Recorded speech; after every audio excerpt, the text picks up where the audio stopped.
आज क्या 13? Okay, C14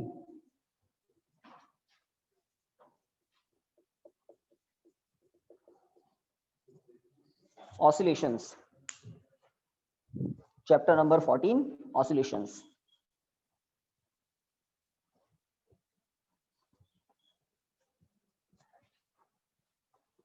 तो कुछ 2-3 डेफिनेशंस हम लिखेंगे, उसके बाद में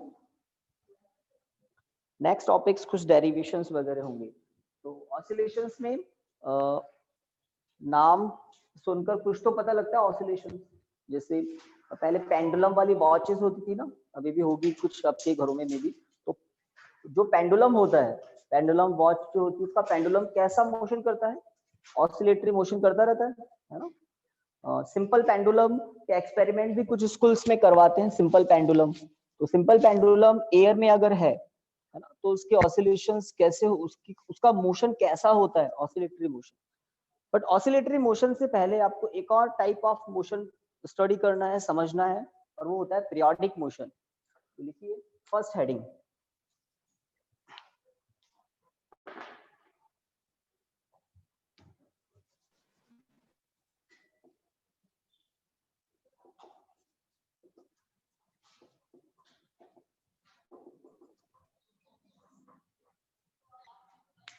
periodic motion.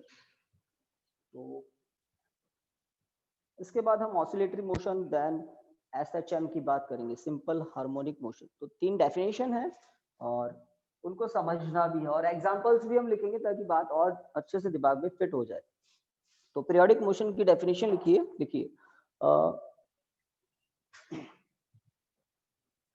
the motion of a body in which the motion of a body in which the motion of a body in which body repeats, in which the body repeats its motion, in which the body repeats its motion in a fixed interval of time, in a fixed interval of time, in a fixed interval of time, is called periodic motion, is called periodic motion, full stop. अब इसमें examples सुन लें, एक दो आप चाहे तो लिख सकते हैं, पहले सुन लें। जैसे एटम के न्यूक्लियस के अबाउट किसी एक पर्टिकुलर ऑर्बिट में इलेक्ट्रॉन रिवॉल्व कर रहा है, तो इलेक्ट्रॉन का न्यूक्लियस के अबाउट सर्कुलर मोशन क्या है? पीरियोडिक मोशन, है ना।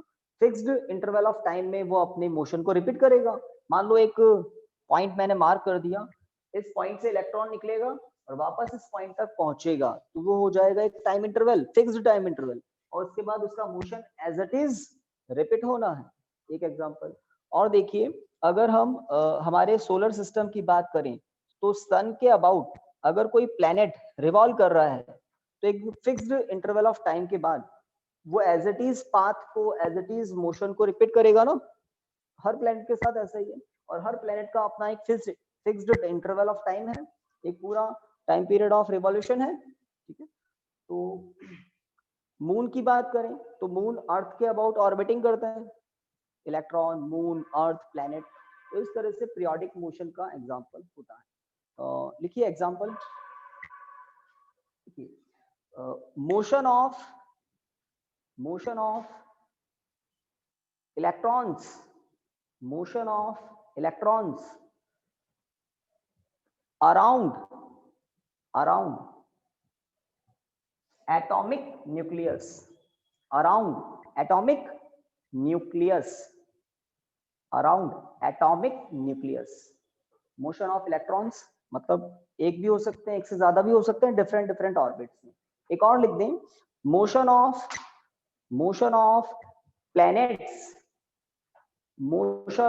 planets around the sun, motion of planets around the sun.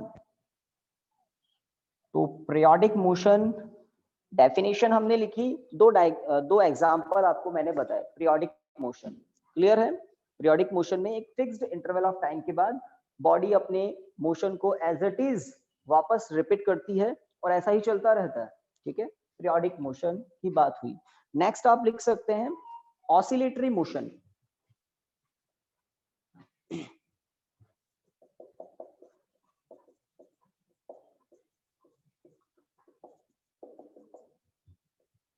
Oscillatory motion,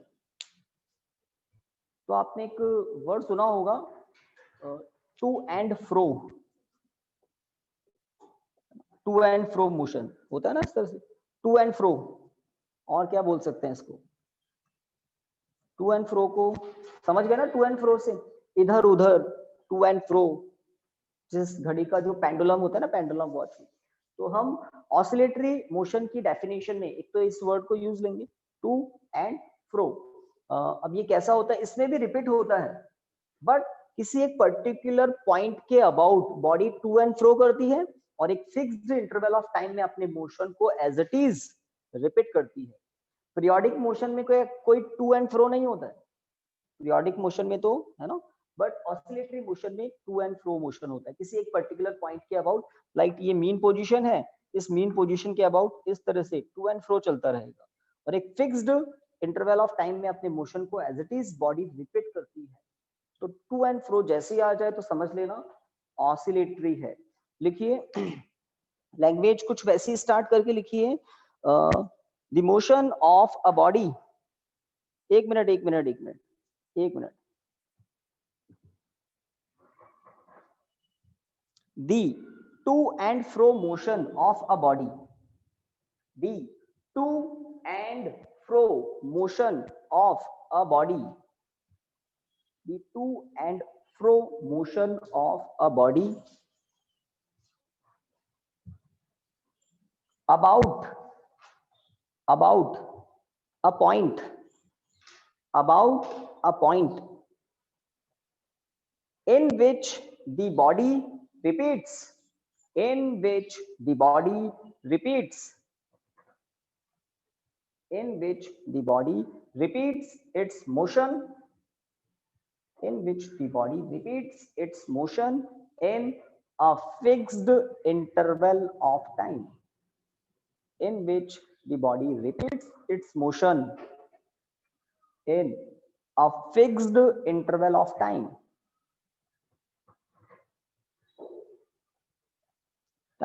is called oscillatory motion, is called oscillatory motion. तो अगर नॉर्मल पीरियोडिक मोशन है तो कोई टू एंड फ्रो नहीं होता है ना, टू एंड फ्रो नहीं होता है, but oscillatory motion to and fro होता है। इसमें एग्जांपल बताइए।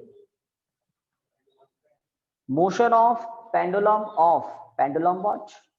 देखिए first example, motion of pendulum, motion of pendulum of pendulum watch, pendulum watch. एक और एग्जांपल आपको बताएं।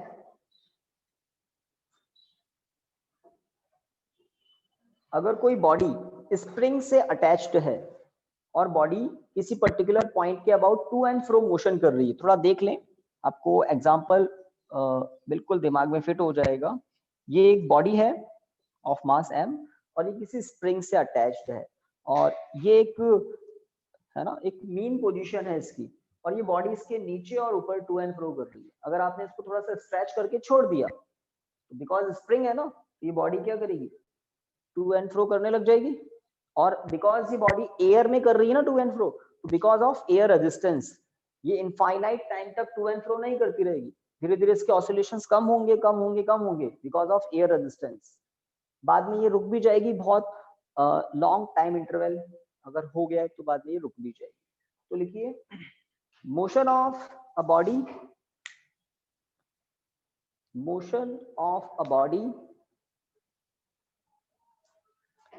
connected with a spring, motion of a body connected with a spring, full stop, है ना। इसमें कुछ ऐड करना है स्टार्टिंग में, जो मोशन वर्ड लिखा है ना तो उसके आगे कर देना टू एंड फ्रो। मोशन तो लिखा ही है आपने, to and fro motion of a body connected with spring, ठीक है। और एक डिवाइस होती है सिंपल पेंडुलम। सिंपल पेंडुलम का जो बॉडी होती है वो भी टू एंड फ्रो मोशन करती है, ऑसिलेटरी मोशन करती है। कब? वो अगर एयर में है तो थोड़ा एयर रेजिस्टेंस होना चाहिए ऑसिलेशन में, है ना। तो थर्ड एग्जांपल आप चाहे तो लिख सकते हैं, बात वैसे तो क्लियर है। Simple motion of simple pendulum in air. Third example आप चाहे तो लिख सकते हैं, motion of simple pendulum in air, motion of simple pendulum in air.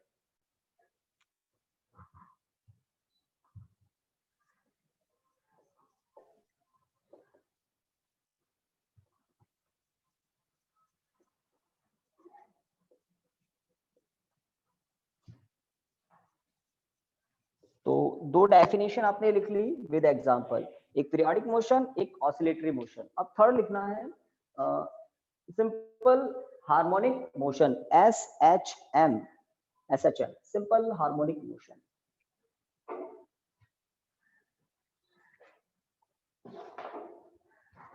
SHM, तो बात करें SHM की, सिंपल हार्मोनिक मोशन की, तो एक्चुअल में simple harmonic motion oscillatory motion ही होता है। Simple harmonic motion oscillatory motion ही होता है, but simple but oscillatory motion में एयर रेजिस्टेंस प्रेजेंट होता है ना, इनफाइनाइट टाइम तक ऑसिलेशन नहीं चलते। बट अगर सिंपल हार्मोनिक मोशन की बात करें तो अगर कोई ऑसिलेशन इस तरह से हो रहे हैं कि आसपास में एयर नहीं है, वैक्यूम है, तो कोई रेजिस्टिंग फोर्स नहीं होगा। जब कोई रेजिस्टेंस फोर्स नहीं होगा तो जो ऑसिलेशंस चल रहे हैं वो एज इट इज चलते रहेंगे, चलते रहेंगे, चलते रहेंगे। उस केस में, आइडियल केस में ऑसिलेटरी मोशन क्या हो जाता है? Simple harmonic motion. टेक्निकली अगर हम बात करें तो एक रीस्टोरिंग फोर्स होता है। लाइक किसी स्प्रिंग को आप अगर स्ट्रेच करते हैं, लेंथ बढ़ाने के लिए उसको स्ट्रेच करते हैं, तो ये है एक्सटर्नल फोर्स अप्लाई किया। तो स्प्रिंग क्या अप्लाई करती है? एक रिस्टोरिंग फोर्स अपोजिट डायरेक्शन में। आपने मे बी चैप्टर नंबर 6 में थोड़ा बहुत पढ़ा होगा, वर्क एनर्जी एंड मोशन में, है ना। हाँ, -kx, हाँ वही कह रहा हूँ, मतलब रिस्टोरिंग फोर्स के बारे में आपने चैप्टर नंबर 6 में थोड़ा बहुत पढ़ा है। काफी जगह होता है ये रिस्टोरिंग फोर्स। अगर कोई सिंपल पेंडुलम है, ध्यान से देखें, ये तो आपने 6 चैप्टर में देखा हुआ है, रिस्टोरिंग फोर्स होता है -kx, जो भी है। अगर एक सिंपल पेंडुलम फ्रीली सस्पेंडेड है किसी थ्रेड से, किसी लाइट स्ट्रिंग से, और सिंपल पेंडुलम को आपने थोड़ा एंगुलर डिस्प्लेसमेंट दे दिया, यहाँ पहुंचा दिया, ठीक है। जैसे ही आप यहाँ पर इसको रिलीज करेंगे, ये वापस इधर आएगा, और जितनी हाइट तक आपने उधर पहुंचाया था अपोजिट डायरेक्शन में उतनी हाइट गेन कर लेगा, और फिर वापस नीचे आएगा, और ये चलता ही रहेगा इस तरह से, है ना। तो ये जब यहाँ पर था तो इसको नीचे लेकर कौन आ रहा था? इसको नीचे लेकर आ रहा था इसके वेट का एक कंपोनेंट, इसके वेट का एक कंपोनेंट। तो यहाँ पर अगर एंगल थीटा है तो यहाँ पर भी थीटा होगा, ठीक है। वेट के दो कंपोनेंट होंगे, इस डायरेक्शन में होगा mg sin थीटा, और इस डायरेक्शन में होगा mg cos थीटा। थोड़ा सा डायग्राम बड़ा करके आपको बना दूं, अगर ये है mg वेट, तो इस डायरेक्शन में mg का कंपोनेंट क्या होगा? mg sin थीटा, है ना। तो ये mg sin थीटा वो कंपोनेंट है वेट का जो बॉडी को मीन पोजीशन O की तरफ लेकर आता है। जब बॉडी यहाँ से क्रॉस होकर इधर जाती है तो आप देख सकते हैं यहाँ पर वही थीटा हो जाएगा, टेंशन इस डायरेक्शन में, तो mg sin थीटा ये कंपोनेंट इधर आ जाएगा। वेट डाउनवर्ड है mg, और वेट का एक कंपोनेंट इधर होगा mg cos थीटा, बिकॉज यहाँ थीटा है, और इधर आ जाता है mg sin थीटा। तो बिकॉज आपने स्प्रिंग से रिलेटेड एग्जांपल लिखा है ऑसिलेटरी मोशन में, सिंपल पेंडुलम का भी एग्जांपल लिखा है ऑसिलेटरी मोशन में। अगर सिंपल पेंडुलम कहाँ सस्पेंड कर दिया? वैक्यूम में, बीच में कोई एयर नहीं है, तो ये जो सिंपल पेंडुलम के ऑसिलेशन चलेंगे, ये बिकॉज वैक्यूम में है, तो यहाँ पर इस रीस्टोरिंग फोर्स के अलावा, है ना, mg sin थीटा के अलावा और कोई फोर्स नहीं है। One and only force restoring force, कोई रिटार्डिंग फोर्स, कोई फ्रिक्शन फोर्स, एयर रेजिस्टेंस नहीं है। ओनली क्या है, एक ही फोर्स है, रीस्टोरिंग फोर्स। तो अगर कोई ऑसिलेटरी बॉडी इस तरह से मोशन कर रही है कि उस पर वन एंड ओनली फोर्स है, रीस्टोरिंग फोर्स, कोई एयर रेजिस्टेंस नहीं है, तो उस केस में आइडियल ऑसिलेटरी मोशन होता है और उसको कहते हैं सिंपल हार्मोनिक मोशन, एक जैसा चलता रहता है। डेफिनेशन में हम क्या कहेंगे, the oscillatory motion of a body in which the restoring force is always towards the mean position of the body। mean position समझ गए ना, to and fro, जिस पॉइंट के अबाउट होता है, टू एंड फ्रो मोशन जिस point के about होता है उसको कहते हैं मीन पोजीशन। तो पीरियोडिक मोशन में तो ऐसा कोई पॉइंट नहीं होता है, बट ऑसिलेटरी मोशन में एक ऐसा पॉइंट होता है जिसको हम कहते हैं मीन पोजीशन, जिसके अबाउट टू एंड फ्रो हो रहा है। यहाँ पर भी अगर कोई बॉडी कनेक्ट कर दें, है ना, और उसको स्ट्रेच करके छोड़ दें, तो ये बॉडी किसी एक पॉइंट के about to and fro motion करने लग जाएगी, ठीक है। और रीस्टोरिंग फोर्स ऑलवेज कहाँ होता है, towards the mean position of to and fro. लिखिए डेफिनेशन, लिखिए the to and fro motion, the to and fro motion of a body, the to and fro motion of a body in which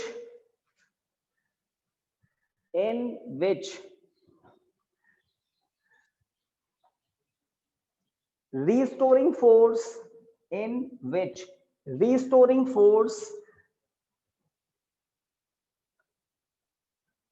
always acting, in which restoring force always acting towards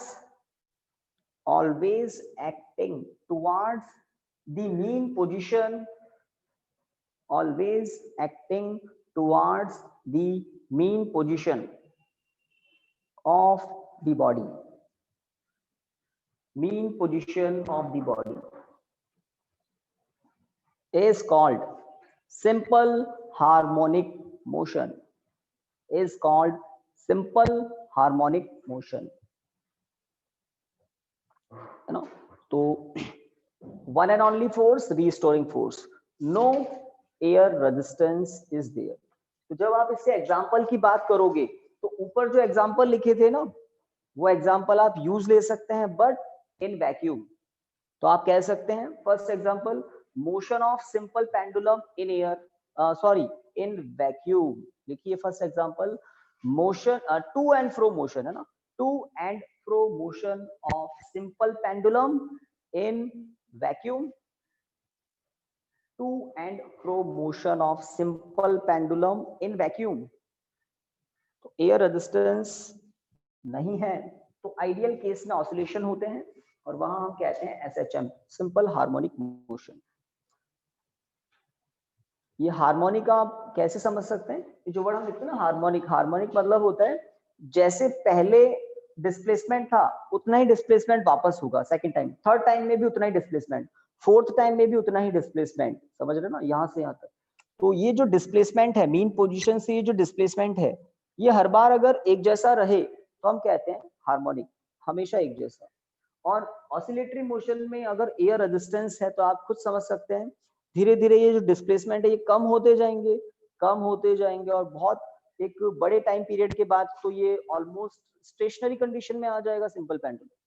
तो harmonic हम कब कहते हैं, जब ideal case हो, vacuum हो, one and only force, one and only force restoring force हो, कोई रेजिस्टिव फोर्स नहीं, एयर रेजिस्टेंस नहीं हो। एक और एग्जांपल लिख लो, the to and fro motion of a body, the to and fro motion of a body in vacuum, the to and fro motion of a body in vacuum which connected with a spring, which connected with a spring,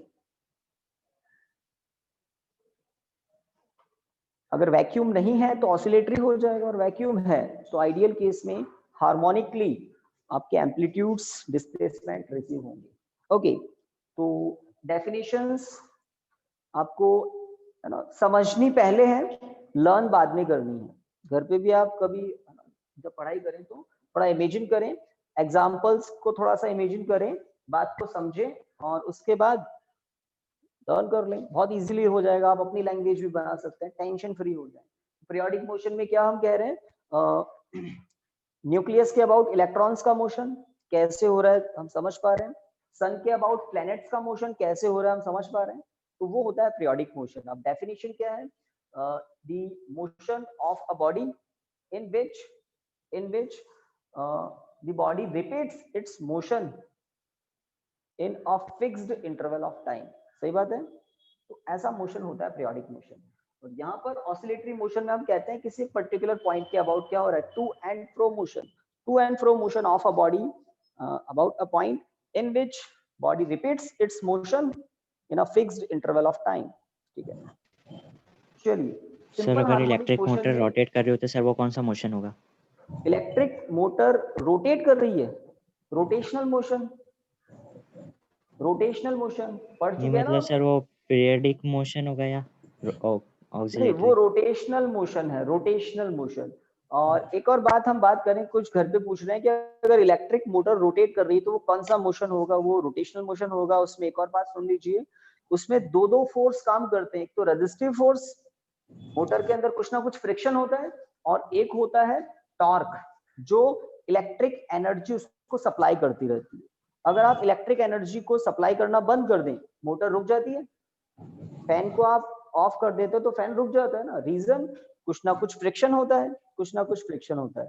तो उस frictional force के against electrical energy supply करते हैं, और वो electrical energy उसको rotate करती रहती है।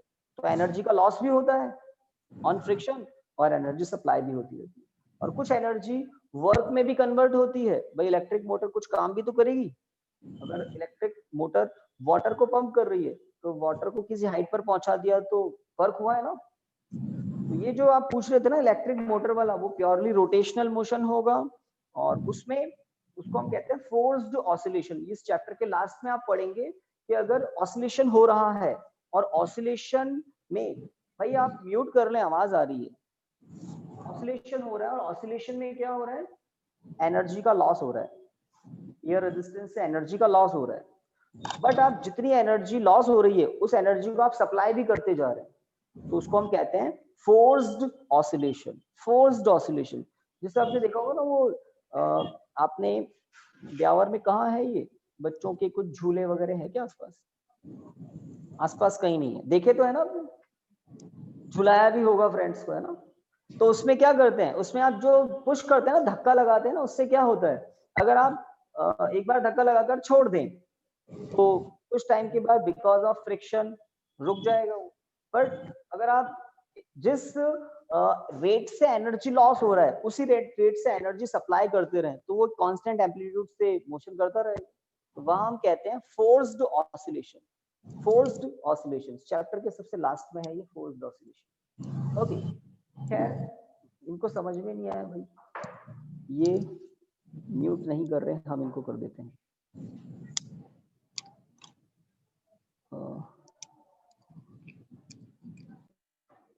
आपके कंट्रोल में है, साफ कर दिया क्या? हाँ, नेक्स्ट इस चैप्टर में ये डेफिनेशन हो गई। अब एक हेडिंग लिखिए, डिस्प्लेसमेंट इक्वेशन, हेडिंग लिखिए, नया हेडिंग है displacement equation for simple harmonic motion. Displacement equation of simple harmonic motion. Displacement equation क्या लिखा है, फॉर सिंपल हार्मोनिक मोशन। तो पहले तो आपने सोच लिया ना, सिंपल हार्मोनिक मोशन एक्चुअल में एक ऑसिलेटरी मोशन ही होता है, बट उसमें एयर रेजिस्टेंस नहीं होता है। तो ऑसिलेटरी मोशन आप जल्दी आराम से समझ जाएंगे। और ऑसिलेटरी मोशन ही सिंपल हार्मोनिक मोशन होता है कब, जब कोई एयर रेजिस्टेंस नहीं हो, हर बार डिस्प्लेसमेंट सेम हो, हर बार डिस्प्लेसमेंट सेम हो। ठीक है, अब उसके लिए मैं एक डायग्राम आपको दिखा देता हूं और इस टॉपिक को आप आईएमपी लगा दें। ये डेफिनेशन बहुत ऑर्डिनरी है, आप पढ़कर खुद भी समझ सकते थे। अब जो हम काम करेंगे, displacement equation of simple harmonic motion. तो मुझे बताइए, simple is simple harmonic motion oscillatory motion? Is simple harmonic motion also an oscillatory motion? तो आंसर है yes, simple harmonic motion oscillatory motion तो है ही, है ना। चलिए एक और बात बताइए, is oscillatory motion periodic motion? Is oscillatory motion periodic motion? No sir. Oscillatory motion periodic motion है, ऑसिलेटरी मोशन पीरियोडिक मोशन है, बिल्कुल है, क्योंकि पीरियोडिक मोशन की डेफिनेशन क्या है, बॉडी अपने मोशन को एज इट इज रिपीट करती है एक फिक्स इंटरवल ऑफ टाइम में। ऑसिलेटरी मोशन में यही होता है, but periodic motion oscillatory motion नहीं। पीरियोडिक मोशन को ऑसिलेटरी मोशन बिल्कुल नहीं कह सकते, बट ऑसिलेटरी मोशन को आप पीरियोडिक कह सकते हैं।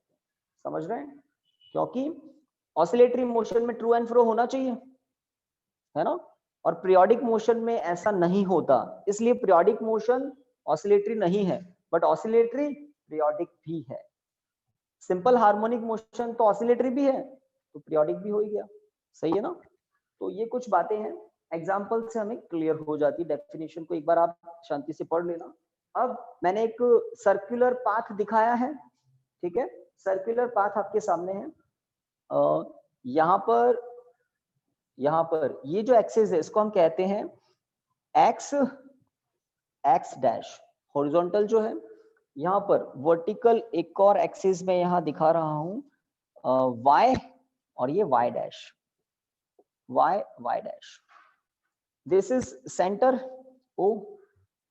ठीक है, जैसे वॉच की जो निडल्स होती है ना, रोटेट करती रहती है, कैसा मोशन करती है, सर्कुलर मोशन, सही बात है ना।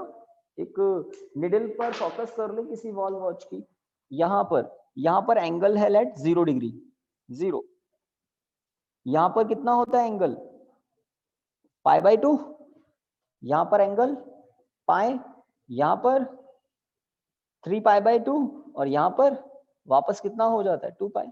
2π 0 कॉन्साइड करते हैं, आप कहते हैं ना quadrant, first quadrant, second quadrant, समझ गए ना। हम एंगल्स की बात करने वाले हैं। अगर मैं यहाँ पर एक पॉइंटर दिखा दूं किसी पॉइंट P के लिए, OP, तो ये जो P पॉइंट है, एक छोटा सा पार्टिकल एज्यूम कर लें, ये P पॉइंट इस सर्कल पर, सर्कल दिख रहा है ना, इस सर्कल पर सर्कुलर मोशन कर रहा है, सर्कुलर मोशन इस तरह से, ठीक है। तो ये P पॉइंट सर्कुलर मोशन कर रहा है इस सर्कल पर, और यहां से O से P तक की जो लेंथ है उसको हम मान लेते हैं, ये लेंथ है A, रेडियस है कुछ स्मॉल a, ठीक है, ठीक है, दिख रहा है ना। ओमेगा क्या होता है, ओमेगा क्या होता है, जल्दी बताइए। Angular velocity.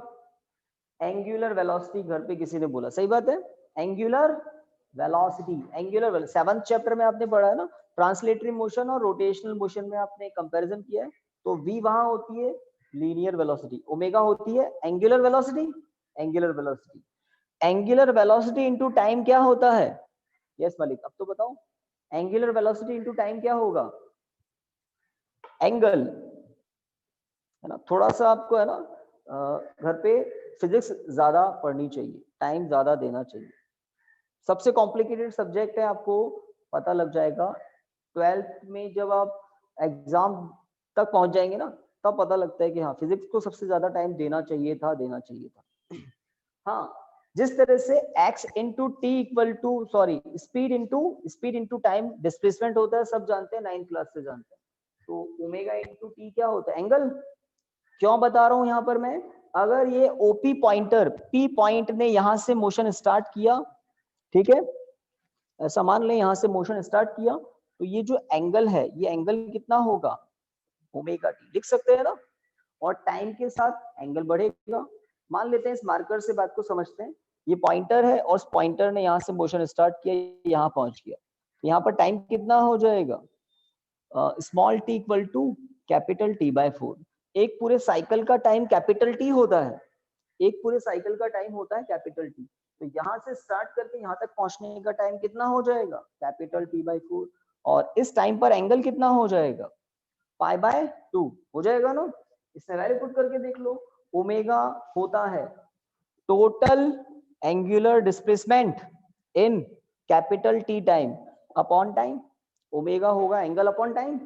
तो अगर मैं यहाँ पर ओमेगा के प्लेस पर 2 pi upon capital T put करूं और स्मॉल टी के प्लेस पर T by 4, capital T by 4, capital T by 4, तो मुझे एंगल मिलेगा पाई बाय 2। सही बात है ना। Always angular speed into time क्या होता है, एंगल इन रेडियन। तो इस तरह से पॉइंटर घूम रहा है घूम रहा है घूम रहा है। अब कैपिटल पी पॉइंट से सॉरी पी पॉइंट से ये जो वाई डैश एक्सिस है ना, इस पर नॉर्मल ड्रॉ करते हैं, वाई डैश एक्सिस पर नॉर्मल ड्रॉ करते हैं।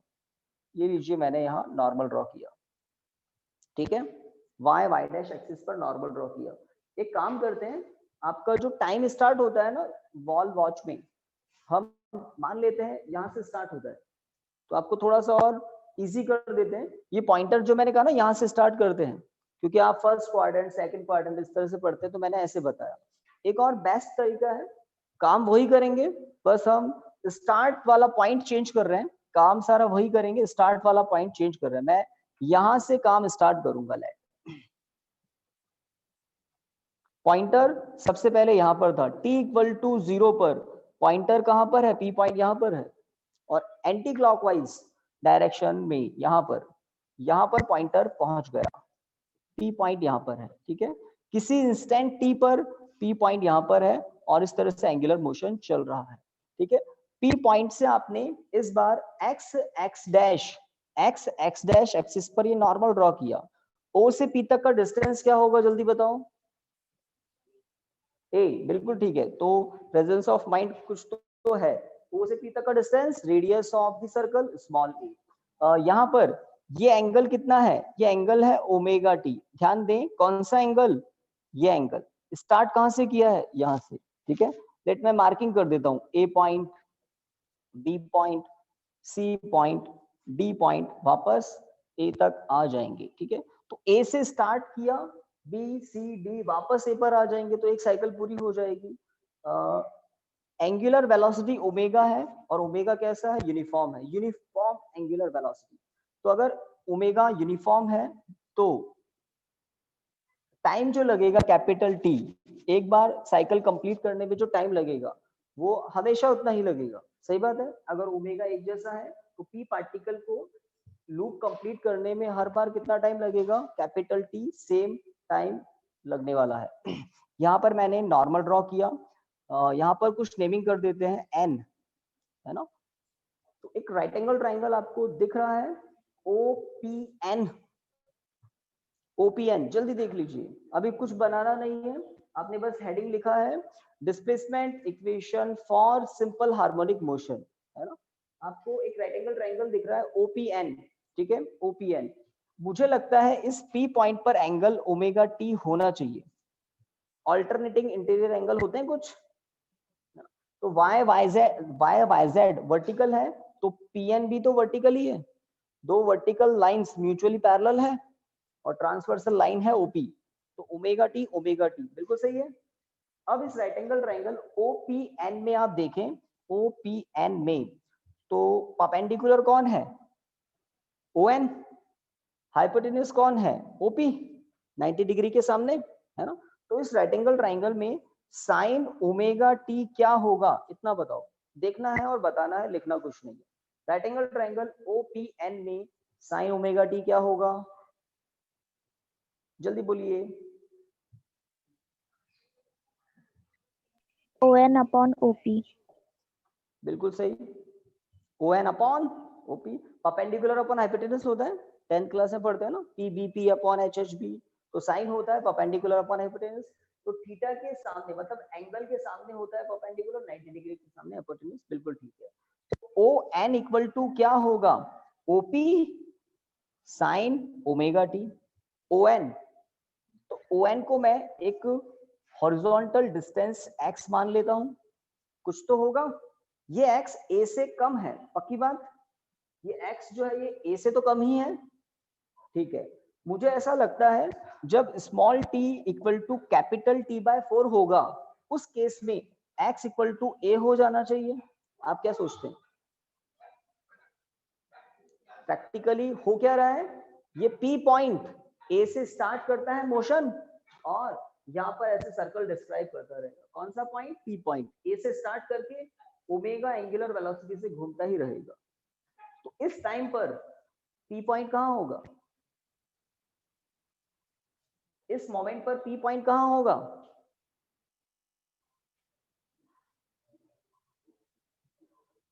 हाँ भाई जब बताएंगे ना तभी आगे बढ़ेंगे, बताइए। Small t equal to capital T by 4 पर P पॉइंट कहाँ पहुंच चुका होगा, स्टार्ट किया है कहाँ से, बी पे। है ना। तो बड़ा ज्यादा पूछने के बाद बोलते हैं, घर से भी बोल रहे हैं, यहाँ से भी बोल रहे हैं, बी पर होगा तो होगा ना। और इस टाइम पर कहाँ पहुंच जाएगा P पॉइंट, बी पर सी। पहुंच जाएगा, सही बात है। एक और बता दो,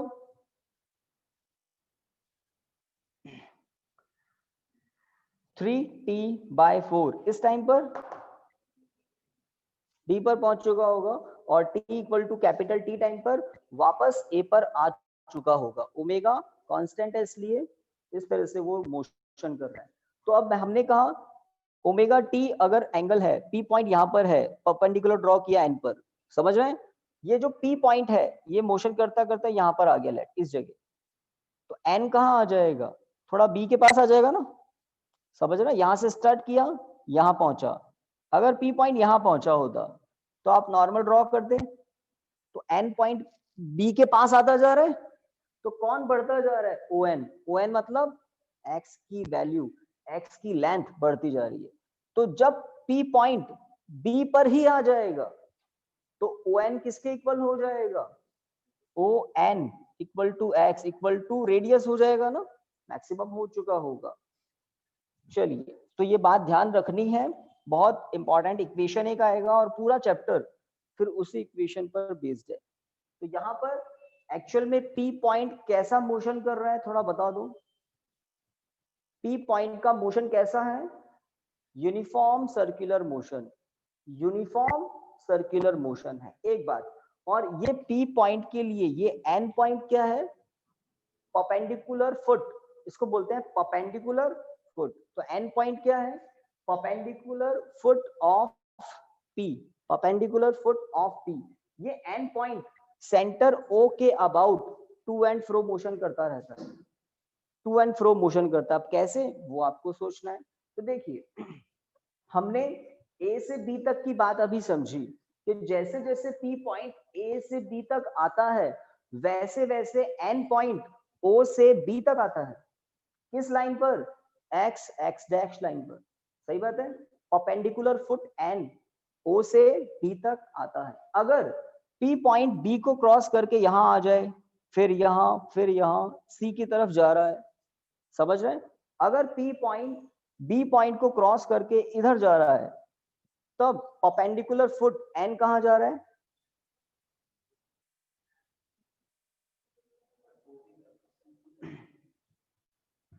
है ना। तो एक पॉइंटर मैं दिखा देता हूं फिर वापस पूछूंगा आपसे, वापस पूछेंगे आपसे, है ना। तो यहां पर लेट P पॉइंट इस जगह आ गया, B को क्रॉस करके यहीं आएगा ना, C की तरफ जा रहा है, तो B से x डैश पर परपेंडिकुलर ड्रॉ किया मैंने, ये तो सब हटा देता हूं कुछ टाइम के लिए। तो N पॉइंट यहां था, उसके बाद P पॉइंट भी यहां था, N भी यहां था, उसके बाद P पॉइंट नीचे जाने लगा तो ये नॉर्मल यहां आ रहा है। जब P पॉइंट यहां आ जाएगा तब नॉर्मल ड्रॉ करेंगे तो वो यहां आ जाएगा, फिर P पॉइंट यहां आएगा, नॉर्मल इधर आएगा, समझ रहे हैं। तो जब P पॉइंट A से B तक जा रहा था तब N O से लेकर B तक आ रहा था, दूर आ रहा। अब जब P पॉइंट B को क्रॉस करके नीचे आ रहा है तो उसका जो परपेंडिकुलर फुट है वो कहां जा रहा है, वापस O की तरफ, ओ की तरफ जा रहा है, ठीक है। और सी पर अगर पी पॉइंट आ गया तो एन कहाँ चला जाएगा, ओ पे ही आ जाएगा। और उस केस में O N equal to X equal to क्या हो जाएगा, जीरो, जीरो हो जाएगा, जीरो हो जाएगा। अब सी से और आगे बढ़ते हैं, तो पूरा साइकिल हमें समझना है ना। अगर पी पॉइंट सी को क्रॉस करके कुछ इस डायरेक्शन में जा रहा है, फिर थोड़ा और आगे जा रहा है, यूनिफॉर्म सर्कुलर मोशन कर रहा है पी पॉइंट, तो अगर पी पॉइंट यहाँ आ गया तो परपेंडिकुलर ड्रॉ करते हैं एक्स एक्स डैश पर, एन यहाँ आएगा, फिर और टाइम के साथ और फिर यहाँ आ जाएगा एन। तो जब पी पॉइंट सी को क्रॉस करके डी की तरफ जाता है तो परपेंडिकुलर फुट एन कहाँ जाता है, ओ से डी की तरफ, समझ रहे हैं, ओ से डी की तरफ जा रहा है, ठीक है। जब पी पॉइंट डी पर आ जाता है तो O N equal to maximum हो जाता है, ठीक बात। अब अगर perpendicular foot P point D को क्रॉस करके ऊपर जा रहा है, ठीक है, तो जब हम परपेंडिकुलर ड्रॉ करेंगे तो इस तरह से परपेंडिकुलर ड्रॉ करेंगे हम, एन पॉइंट यहाँ आएगा, पी पॉइंट थोड़ा और आगे चला गया, परपेंडिकुलर ड्रॉ करेंगे तो यहाँ कहीं आएगा, ठीक है। तो जब पी पॉइंट सी को क्रॉस करके अब ए की तरफ जा रहा है पी पॉइंट, तो पी पॉइंट का परपेंडिकुलर फुट एन कहां से कहां, डी टू ओ, वापस डी टू ओ। जब पी पॉइंट वापस ए पर आ जाएगा तो परपेंडिकुलर फुट वापस ओ पर आ जाएगा, समझ रहे हैं। तो आप थोड़ा सा दिमाग में इमेजिन करें, विदाउट इमेजिनेशन पॉसिबल नहीं है। एन पॉइंट का ओ पॉइंट के about to and fro motion होता रहता है, कब, जब P point uniform circular motion करता रहता है तो पी पॉइंट का परपेंडिकुलर फुट ओ पॉइंट के about to and fro motion करता रहता है, समझ रहे हैं, टू एंड फ्रो मोशन का। तो टू एंड फ्रो मोशन किसका हो रहा है, परपेंडिकुलर फुट का, एन का। और एन का ओ से डिस्टेंस क्या है, हमने हमेशा उसको एक्स से लिखा है, तो ये वो डिस्प्लेसमेंट है जो टाइम के साथ चेंज होता रहता है, कभी मैक्सिमम होता है, कभी जीरो होता है, कभी पॉजिटिव होता है, कभी नेगेटिव भी होता है, सही बात है। तो एक डायग्राम आपको अब बनाना है जो मैं शेयर करूंगा, ठीक है। हेडिंग आपने लिखा है ना, displacement equation for simple harmonic motion, है ना। तो एन पॉइंट ओ पॉइंट के about to and fro motion करता है, और वो ideal to and fro motion क्या होता है, सिंपल हार्मोनिक मोशन। और उसके डिस्प्लेसमेंट इक्वेशन के लिए हम टॉपिक करने वाले हैं। तो एक डायग्राम में आप फेयर बना रहा हूं जो आपको भी बनाना है। मैंने यहां पर कैसा दिखाया था omega, anti clockwise, anti clockwise ही दिखाया था ना। चलिए आपको क्लॉकवाइज दिखाते हैं, हमारी मर्जी, यूनिफॉर्म सर्कुलर मोशन क्लॉकवाइज भी हो सकता है, एंटी क्लॉकवाइज भी हो सकता है। जानबूझकर मैं आपको डिफरेंट डिफरेंट केसेस दिखा रहा हूं ताकि आपको ज्यादा से ज्यादा, है ना, ज्यादा से ज्यादा आपको डिफरेंट डिफरेंट केसेस मालूम हो जाए। एक्स एक्स डैश, तो बढ़िया सा सर्कल बनाओ बड़ा सा, और ये एक्सेस दिखा दो बिल्कुल बीच में सेंटर ओ।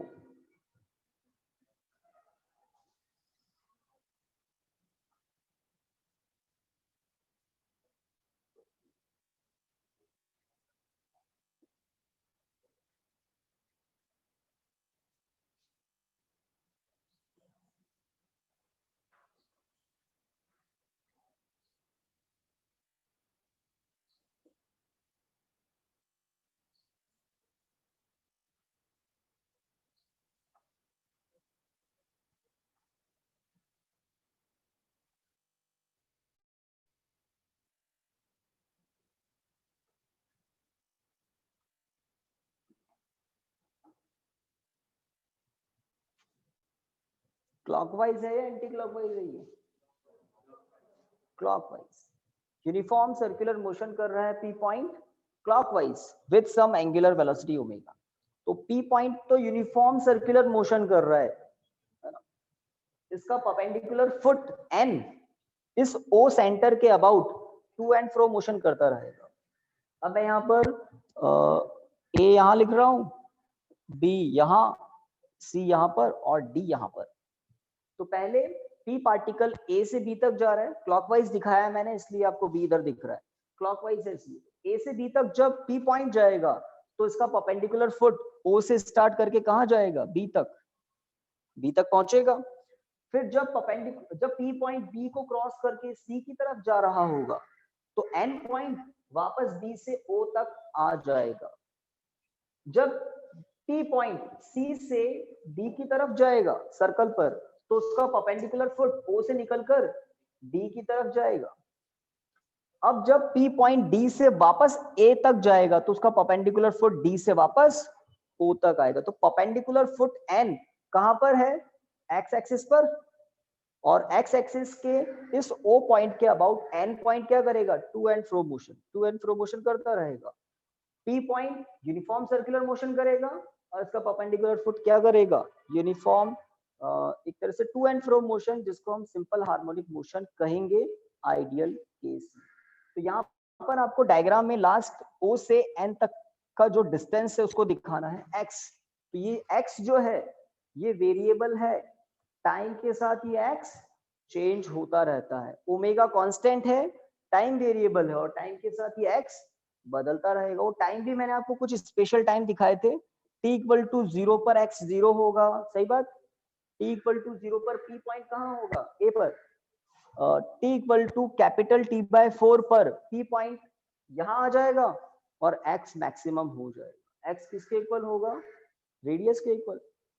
इस टाइम पर कैपिटल T बाय 2, इस टाइम पर p पॉइंट यहाँ होगा और p पॉइंट का n ऊपर ही आ जाएगा, x वापस 0 हो जाएगा। t equal to 3t bye 4 पर p पॉइंट कहाँ होगा? d पर।